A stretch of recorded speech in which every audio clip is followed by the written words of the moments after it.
नमस्कार. आज आपण पाचवा घटक कुटुंबातील मूल्ये हा पाहणार आहोत. बघा, बाळांनो, प्रत्येकाच्याच घरामध्ये आई, वडील, आजी, आजोबा, त्यानंतर आपण बहीण, भाऊ असे राहतो आणि आपण सर्वांना मिळून आपण कुटुंब म्हणतो. तर आपल्या कुटुंबामध्ये राहत असताना आपणास अनेक गोष्टींची आवश्यकता असते. आता सगळ्यात महत्त्वाचं म्हणजे निर्णय. तर आपणास छोटे छोटे निर्णय हे आपल्या कुटुंबातूनच घेता येतात आणि आपण मग नंतर मोठे निर्णय घेऊ शकतो. पण एकदम मोठे निर्णय घेणं शक्य नसतं. तर छोटे छोटे परंतु अचूक असे निर्णय आपणास घेता येणे महत्त्वाचे असते. म्हणून आपल्या कुटुंबातून आपण लहानपणापासूनच छोटे छोटे निर्णय घेण्याची सवय लावली पाहिजे. आणि ही सवय लावण्यासाठी आपण आपल्या कुटुंबामध्ये सहभागी व्हायला हवे किंवा आपल्या कुटुंबाच्या निर्णयामध्ये आपण सहभागी व्हायला हवे. तर आता निर्णय घेण्याचा सहभाग हा फक्त मोठ्या माणसांचाच असतो. आपण त्यामध्ये सहभागी व्हायचंच नाही, आपण लहानच असतो असं म्हणायचं नाही. तर कुटुंबामध्ये आपण सर्वजण एकत्र राहतो. प्रत्येकाच्या आवडीनिवडी वेगवेगळ्या असतात. तरीही आपण सर्वजण एकमेकांशी मिळून मिसळून राहतो. विचार आणि मतंसुद्धा आपली भिन्न असतात, म्हणजे वेगळे असतात. तरी पण आपण इतरांपेक्षा वेगळे असतो. असे असले तरी अनेक बाबतीत आपण आपले विचार आणि मते इतरांशी जुळवू शकतो. एकमेकांविषयी आपले प्रेम व आपुलकी ही असतेच. आपण परस्परांची काळजी घेतो. म्हणजे आपल्या कुटुंबातील प्रत्येकाची आपण काळजी घेत असतो. पहा, विचारपूस करत असतो. घरातील कोणती गोष्ट ठरवताना आपण एकमेकांना विचारून, एकमेकांशी बोलून सर्वांना पटतील असे निर्णय आपण घेत असतो. तर हे निर्णय घेण्यामध्ये किंवा यामध्ये आपण सहभागी झालो तर आपणास काय फायदा होतो? तर सगळ्यात महत्त्वाचे म्हणजे आपल्याला प्रत्येक मुलांना सुद्धा काहीतरी वाटत असते आणि ते बोलण्याची संधी त्याला मिळते. त्यानंतर बघा, एकमेकांना विचारून निर्णय घेतल्यामुळं सर्व बाजूंनी त्या विषयावर चर्चा होते आणि शक्यतो निर्णय फसत नाहीत. तर सर्व बाजूंनी तो विषय आपणास समजतो आणि आपल्या मताला घरातील लोकांनी प्राधान्य दिलं किंवा आपल्या मताला इथं महत्त्व देण्यात आलं म्हणून आपल्याला आपल्या कुटुंबाबद्दल जिव्हाळा किंवा प्रेम निर्माण होतं. म्हणजे हे आपण निर्णय घेण्यात सहभागी झाल्यामुळे फायदा होतो. तर आपल्या कुटुंबातील निर्णय जे आहेत ते आपण सर्वांनी मिळून असे घ्यायला पाहिजे. आता कुटुंबातीलच फक्त निर्णय असतात असे नाही, तर समाजामध्ये सुद्धा आपणास हे निर्णय घ्यावे लागतात. पण प्रथमतः आपणास आपल्या कुटुंबातील निर्णय घेणं किंवा त्यामध्ये सहभागी होणं ह्या गोष्टी आपण लहानपणापासून शिकत असतो आणि मग आपण जेव्हा अचूक निर्णय घेता येऊ लागतात तेव्हा आपण हळूहळू समाजामध्येही मिसळत असतो आणि समाजामध्ये मग आपण समाजाच्या हिताचे सुद्धा आपण निर्णय घेऊ शकतो आणि हे निर्णय घेण्यासाठी आपणास तेवढे सक्षम व्हायला हवे. आता पहा, इथं काही कात्रणं दिसत आहेत पेपरमधील, म्हणजे वर्तमानपत्रातील कात्रणे आहेत. तर आपला हा लोकसहभाग सुद्धा या निर्णय क्षमतेमुळे वाढतो. पहा, आता बघा, वृत्तपत्रामधील सहभागाच्या काही बातम्या आपण वाचत असतो तेव्हा या बातम्या या कशा असतात तर प्रातिनिधिक स्वरूपामध्ये सारांश रूपानं, म्हणजे त्याला आपण ठळक बातम्या म्हणतो. तर अशा पद्धतीने या बातम्या आपणास पाहायला मिळतात. त्यातील सार्वजनिक प्रश्न कोणता आहे, म्हणजे फक्त आपल्या कुटुंबापुरतं किंवा आपल्या स्वतःपुरता प्रश्न नाही, तर सर्वांचाच, अगदी आपण आपले शेजारी, आपले गाव या सर्वांचा असा सामूहिक प्रश्न असतो. त्या हळूहळू मोठा असा सार्वजनिक प्रश्न असतो.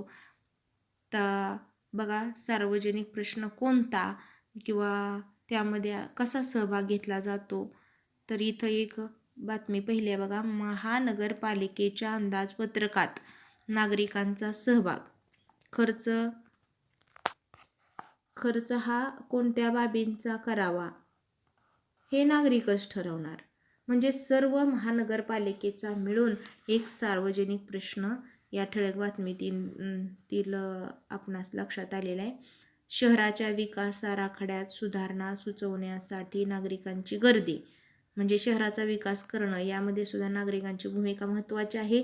तेव्हा निर्णय क्षमता आपणास असणे फार आवश्यक आहे.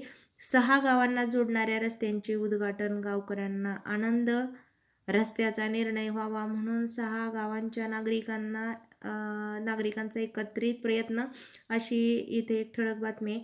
म्हणजे 6 गावांचा मिळून हा सार्वजनिक प्रश्न जो आहे तो रस्त्याचा प्रश्न आहे आणि तो सुटलेला आहे. त्याचं उद्घाटन रस्त्याचं झालेलं आहे.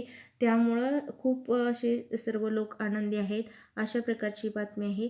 आपल्या परिसरात अनेक छोटे छोटे बदल व्हावेत असे आपल्याला वाटत असते. परिसरातील बदलांविषयीचे निर्णय सर्वांनी मिळून घेणे हिताचे असते. आपण निवडून दिलेले सरकार सार्वजनिक प्रश्नांबाबत निर्णय घेते. सरकारने घेतलेला एखादा निर्णय अयोग्य वाटल्यास त्याबाबत आपण आपले मत नोंदवू शकतो. तेव्हा हे निर्णय आपणास घेता यायला हवे. या निर्णय प्रक्रियेमध्ये आपण सहभागी होऊ शकत असतो. तर अशा प्रकारे आपण कुटुंबातल्या निर्णयात अवश्य सहभागी व्हायला हवं. चुकले तर चुकले, काही फारसं नुकसान तर होत नाही ना. पण छोटेपणापासून छोटे छोटे निर्णय घेण्याची सवय लागली की मोठे सुद्धा निर्णय अचूक अशा प्रकारचे घेता येतात आणि त्यामुळे सर्वांचे हित त्यामधून साधता येते. केवळ इतरांचे म्हणणे ऐकून आपले मत बनवून चालत नसते, तर आपल्याला स्वतःला सुद्धा त्यावर विचार करता यायला हवा, आपले म्हणणे मांडता यायला हवे. तर अशा पद्धतीने आपण आपल्या निर्णय क्षमतेवर किंवा विचार करण्याच्या पातळीवर आपण सुद्धा ठाम राहिले पाहिजे. प्रामाणिक आणि अप्रामाणिकपणा म्हणजे कधी निर्णय घेताना किंवा आपण समाजामध्ये वागत असताना प्रामाणिक काही लोक तर अप्रामाणिक काही लोक आपणास दिसून येतात. तर याचा प्रामाणिक किंवा अप्रामाणिकपणा याचा परिणाम काय होतो, समाजावर याचा परिणाम काय होतो किंवा स्वतःवर काय परिणाम होतो, तर आपल्या हातून बऱ्याचशा गोष्टी असतात आणि त्या घडत असतात. कधी चुकाही होतात. एखादी चूक झाल्याचे लक्षात आले त्याविषयी आईवडिलांनी किंवा भावंडांशी किंवा मित्रमैत्रिणींशी आपण मोकळेपणाने बोललं पाहिजे. त्यातून आपल्याला आपली चूक सुधारण्याची संधी मिळते. जर एखाद्यानं आपली चूक दाखवून दिली तर आपण ती मान्य करायला हवी. आपण जर ती मान्य केली नाही तर आपल्या चुका सुधारणार नाहीत. म्हणून आपले आईवडील, भावंड, मित्रमैत्रिणी यांच्या मदतीने आपण आपल्या चुका सुधारू शकतो आणि त्यांनी दाखवलेली चूक सुधारण्याची संधीसुद्धा आपणास मिळते. आपला प्रामाणिकपणा त्यामधून दिसून येतो, आपण आपली चूक मान्य केली तर. त्याबरोबर आपले काम हे सचोटीने करणे सुद्धा आवश्यक आहे. आपलं काम आपण प्रामाणिकपणे करायला हवे. कामात आपण हलगर्जीपणा नको करायला. नात्यामधील परस्पर विश्वास हा कसोटीने जपायला हवा. कोणाचीही फसवणूक न करता, कोणाची फसवणूक न करणे म्हणजेच प्रामाणिकपणा. आपलं काम प्रामाणिकपणे करणे म्हणजे मनापासून करणे म्हणजेच प्रामाणिकपणा. आपली चूक मान्य करणे म्हणजेच प्रामाणिकपणा. आणि याच्या विरुद्ध अप्रामाणिक म्हणजे कामात चुकारपणा करणे, इतरांची फसवणूक करणे, आपली चूक मान्य न करणे, चुकले असताना माझाच मुद्दा बरोबर आहे म्हणून ठाम राहणे, हा अप्रामाणिकपणा झाला पहा. तर हे सुद्धा प्रामाणिकपणामुळं आपणास भरपूर अशा प्रकारचे फायदे होतात. प्रामाणिकपणामुळे आपणास महत्त्वाचा काय फायदा होतो, तर आपण प्रामाणिकपणामुळे निर्भय बनतो. म्हणजे आपल्या अंगी काही दोष नाही, त्यामुळे आपल्याला भिण्याचे कारण नाही असे वाटत असते, म्हणजेच आपण निर्भय बनतो. आणि अप्रामाणिकपणानं जर वागलो तर आपल्याला निर्भयपणा राहत नाही, आपल्या मनात भीती राहते.